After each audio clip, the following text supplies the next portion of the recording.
Hi there, this is Sharos Walji from Astral Connections, and here with me I have Charlie Seaman. Charlie Seaman is a spiritual medium. Yes. So Charlie, how do you like being a spiritual medium? It's become the passion of my life. Wow. Your life. Let's go really early. What happened in your childhood? Who were you? Where'd you live? I was born in Toronto. Okay. And I became aware of the spirit world around me when I was in my middle teens, when I was going through a rather rough period of life. Most teens do. Most teens do, and I know in my mind and in my heart that it was a spirit world that really made the difference for me in becoming an adult. Okay.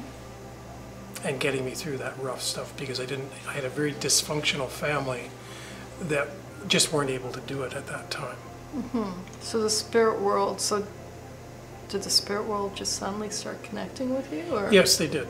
Okay. They did. And they sent a couple of people that had known me for a long time, as they had told me, and they gave me comfort and advice more than they did anything else. It was just a simple fact of knowing that I was loved at that time by them made me get through the challenges of the teenage years. Can I ask you more specifically then, the very first time that you were approached by spirit, what was your experience? That was actually on March the 23rd, 1969, okay, to be exact.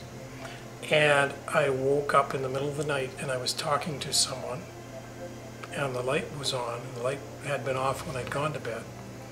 And I knew from that moment forward that life was going to be good if I made it to be good. I had a choice.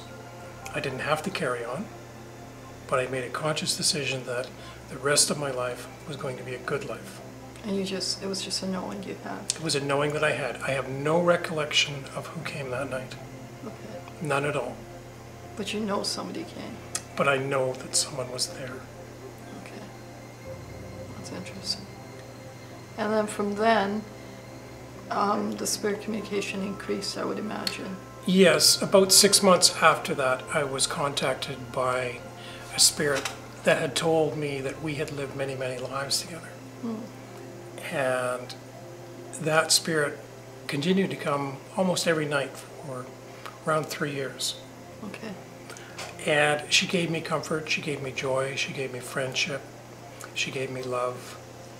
And she was always just a very, very faithful friend. Someone who I've never seen, but someone that I could mentally communicate with through telepathy, and quite often I could hear her voice. Okay. And so that spirit has stayed with you? Or has that spirit stayed with you? Yes, she has. She didn't come probably for 20 years. Okay. Until the last 3 or 4 years when I asked her to come back. And she does come from time to time now.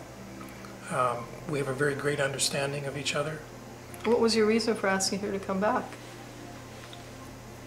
If you don't mind me asking. Love. Okay. Friendship. Okay. Just a missing, just a missing a very, very dear friend. Okay. Fascinating. Okay, so as time progressed, you had communication with more than one spirit. Mm-hmm. And did you ever get to know any spirit, like their name, their life history, or no, any of that? Or nothing on a personal level like what happened when I was a teen. The spirits that come now, because I work as a medium, are for other people. So how did you make the transition from you communicating with spirit as they communicated with you to you being somebody who wanted to communicate with spirit to help others? About 10 years ago, my father died. Okay. And then in the space of 10 years, we lost one or two relatives a year for 10 years. And I really began to reassess my life and look at family, friends, and made a conscious decision to start going to a spiritualist church. And I had no idea at that time when I started to go there that I would wind up working as a medium. Okay. But after going to church for 2 or 3 years, it suddenly started to happen, where I would receive messages from spirits, and the people that I would talk to about it could recognize their loved one. Okay. Wow. And so when that happened and when you had that experience, did that give you a longing to help more people, I guess? Yes. Okay. Yeah, it became a passion. Okay. It became a passion to be good at it. Okay. I wasn't interested in fame or fortune. I was just interested in doing the work with spirit that could help other people. And what did you do about it? How do you mean? Well, what did you do? I guess you made a decision to go to school, or... Made a decision to go to the Arthur Findlay College in London, which I did with a group from here in Vancouver that I had gone to church with. And how'd you decide on that particular institution, or maybe there is the only one? it is the world's greatest psychic institution. Okay, maybe you could talk about that a little bit then. Okay, the Arthur Findlay College was named after Arthur Findlay, who was a spiritualist back in the 1920s and 30s, who was a prolific writer of books about spirit. And he was a very well-to-do man. And when he died, he donated his 125-room mansion to the Spiritualist National Union of England as a center for psychic and spiritual development. Wow, okay. And there are approximately 100 tutors that work out of that college teaching spiritual development, and those tutors come from all over the world. And the tutors are highly respected for their professionalism and integrity. So what's your program like while you're there? Depends on the course you take. Okay, so it's just many courses. Many courses in different areas of development. How long are these courses? They generally last a week, and you are usually in class from 9 in the morning until 9 o'clock at night. Okay. And can you share a little bit about your experience in these classes? Is it, I mean, a large part of, I would think, would be meditation. A typical day for myself at the college would start about 5 o'clock in the morning, and I would go for a 5-kilometer run through the beautiful English countryside, which is about 50 miles outside of London, Okay. into the town of Stansted. Come back for breakfast at 8 o'clock, and our first class would be a meditation class at 9 a.m. And all the classes there go for 90 minutes, which is the optimal working time for the students. Take a break at 10:30, come back at 11, and work in circle development until 12:30. Take a break for lunch and maybe a nap if somebody needs it until 2, and then come back and do another class.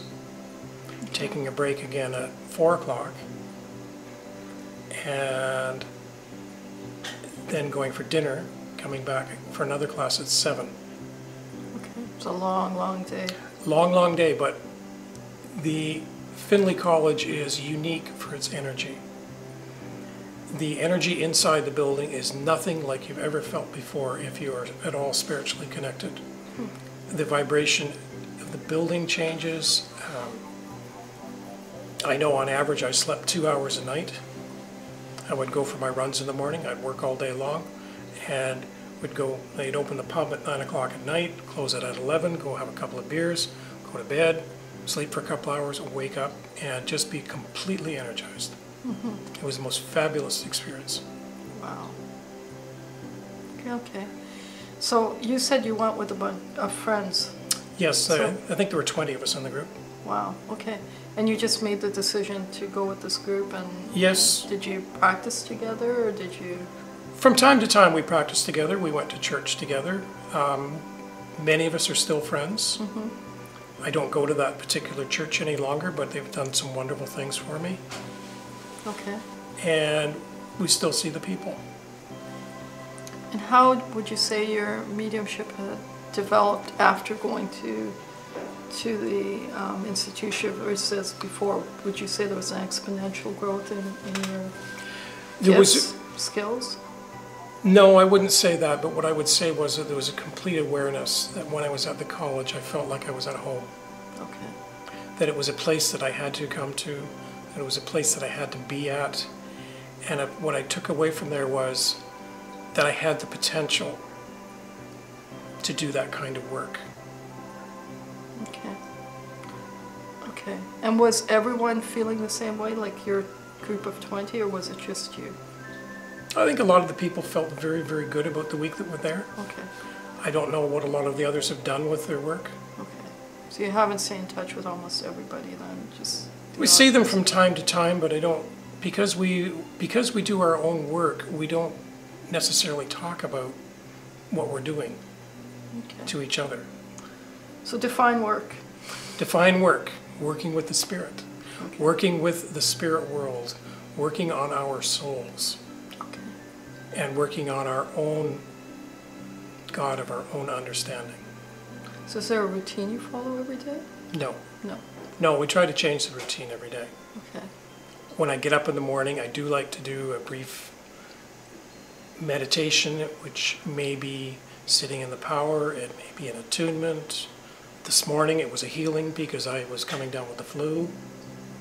And I know that after my healing that I did on myself, that I felt much, much better afterwards and got through a full day of work. And here we are almost 10 o'clock at night and still going. That's still going. So So healing. So did the institution teach you healing as well, or was that a gift that you had already been aware of? that's something that I started to develop in the church, Okay. taking various healing classes in spiritual healing. Okay. And so would you say your spiritual healer is consistent with Reiki, or? No, what it's consistent with is asking my healing guides to come through me and just let me be an instrument of spirit healing. They do the work. Right. I don't do the work. Right. The more I can get myself out of the way and let them do the work, the more successful the healing will be. Right. Okay. Now you've been a medium for how long? 3 years. 3 years. Okay.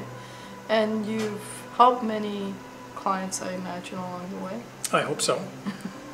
And how about your experience with the clients? Like, give us an example of, without naming the client, of what you would call a memorable experience. I had a lady call me from Victoria, and she'd been referred to me by some long-term friends of mine, and she had never had a message before from a departed loved one. And she asked me if I could connect to her friend who was passed on. And that's all the information I had from her prior to the phone call, that it was a friend. Didn't know the sex, didn't know the condition, didn't know anything at all about the person. So we got on the telephone, and I was able to bring through 2 or 3 spirits that she could not understand anything, the information that was given about him. And then suddenly I was taken by a spirit, and it felt like my body was completely rotated out of the chair and I was lying flat on my back. And I was telling her this as it was happening to me, and I said, I feel like I'm in a hospital bed. And she said, yes. And that's how it started. And then I said, well, it was a man, yes. And he had cancer, yes. In the abdomen, yes. He passed within the last year, yes. And then I said, and he loved to water ski. And she said, no. I said, well, hang on a second. He's showing me himself water skiing. And she says, oh, well, he loved the beach and the water sports. I said, okay. And he loved to go to the lake, Shawnigan Lake, with his friends on the weekend, boating, And skiing, watching. and watching. Yes. Oh, okay. And she was so thrilled. So absolutely thrilled to find out that her friend had passed into spirit and was okay. Yeah, I'm sure it's a wonderful feeling for a loved one. It's a wonderful feeling when you can identify someone's loved one to the point where they know It is them. it is absolutely them. This is a woman, I've still not met this woman. Right. I did another reading for her a couple of months back when she called me about her daughter seeing two spirits in her room, and they were waking her up at night. And I sat down and meditated on it for 5 minutes and sent her an email back and said, well, I get this information from these two grandparents, 1930s, and I described the house, and it was her mother's parents, Wow. according to her. Right. See, the client always is the confirmation. We are only the conduit. We don't know what we're talking about. We just give what Spirit gives us. So that's a little different than a psychic then. Very much different than a psychic. Can you describe or define the difference for us? A psychic will be dealing with the energy of the material world and the material people. A medium, spiritual, will be dealing with the energy from the discarnate or dead world, Right. which is not dead. Right. It's only in a different form. Right. So often people talk about dimensions. So is that another dimension, or is it? We don't really know. Okay. We haven't been there. So we can't tell you where it is, other than it's all around us. It's vibrating at a different rate than we are, and we do know from physics that things that vibrate at a higher rate than we can see can't be seen.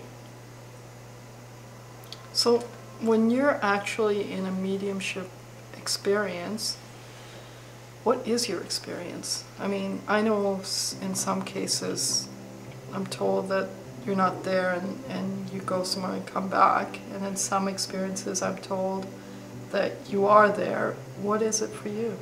I'm there. You're there. I'm there.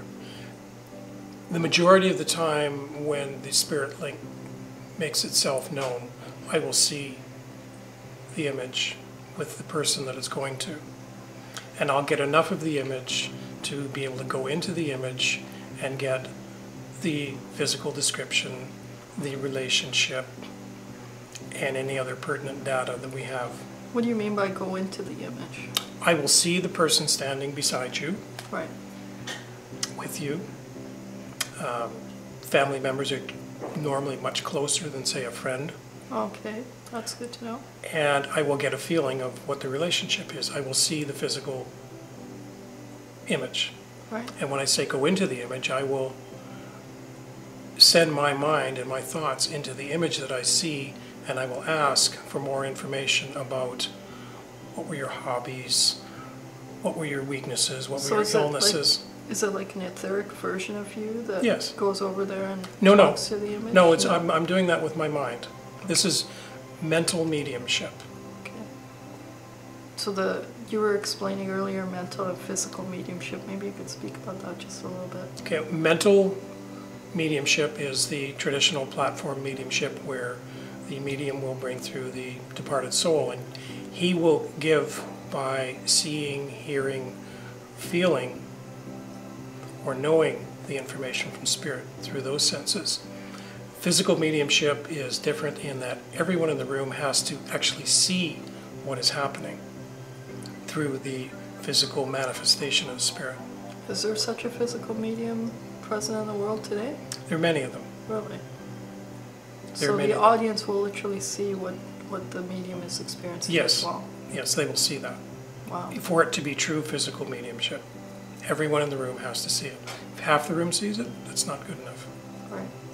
But physical mediumship is quite rare, and I'm not aware of anyone in Canada that's able Right. at the moment. There are many in England. There's one very famous one in Australia. Right. Okay. That's fascinating. All right. So then we've spoken about your clients. We've spoken about your life and your history a bit. We've talked about mediumship. Charlie was here and he did a course with us, and we hope he'll come back and do more courses. Sure. And this time he did it on a workshop on mediumship and what it's all about. We were talking about the sitting in the power and what that's all about. We spoke a little bit about doing a workshop on that. Can you speak a little bit about the possible workshops that we could foresee in the future and what a client can expect?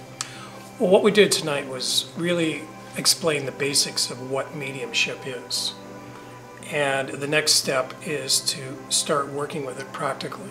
Sitting in the power and attunement are the two things that people absolutely have to have if they're going to be able to honestly and accurately connect with the spirit world. You can't do it without the energy from the power. That's the fuel that makes it all work. Okay. And that is the energy of the universe. And what exactly is sitting in the power and attunement? Sitting in the power is expanding your energy field to a higher vibration. And attunement? Attunement is attuning to your own spirit workers and the spirit world. Okay. Two different things. Would you be able to teach a course to our clients that would get them to closer to where you are in your mediumship? I could teach them a course that will get them closer, but they have to understand that they have to work at it. Absolutely. On a regular basis for it to have an effect. We're not going to say that you can take one course and be a medium. It won't happen. Mediumistic things will happen to you. You will deliver messages, but it'll be up to you to take that knowledge and work with it at your own pace, at your own rate. Right. What do you do for mediumship right now? What are the different avenues you practice mediumship in? I do home readings. I do workshops here occasionally. I do workshops at the Inner Garden over on 64th, third Thursday of every month. I do platform mediumship. I will be at the Universal Brotherhood in March. What's platform mediumship? Getting up on the stage, hanging it all out there, and hoping that they show up. The medium's prayer. I am also booked to do a course in Glendale, Arizona in March, and I also do services at the Spiritualist Church at the Inner Garden and the Church of the Living Spirit in Glendale. Charlie also reads at our psychic fair sometimes. Yes, I do. Yeah. So those are tarot card readings, are you doing, or not? No, I do mediumistic readings. Mediumistic readings. I can do tarot cards, but I haven't done them for a while. Well, and what would you say the experience is differently between the two? Tarot cards are psychic readings. Okay. And they can only be psychic readings? No, you can make them mediumistic by asking the spirit to come through the card. Right. And that is a unique talent that I have. In England, it would actually put me in jail for doing that. Okay. Because you're not, they consider that to be fortune telling. I see. And to bring spirit through fortune telling cards is a big no-no under English law. Under Canadian law, it's fine. Okay. But my English friends don't like when I do that. I would imagine not. But it's all well and good. Psychic links for tarot cards, and they can be very, very effective links because they can give someone some great advice. Well, I've exhausted my questions. Is there anything you want to share with the audience that maybe I've left out? Come and support Astral Connections in whatever Absolutely. they're doing. Yeah. Thank you. Thank you, Charlie. Well, thank you for having me. Absolutely.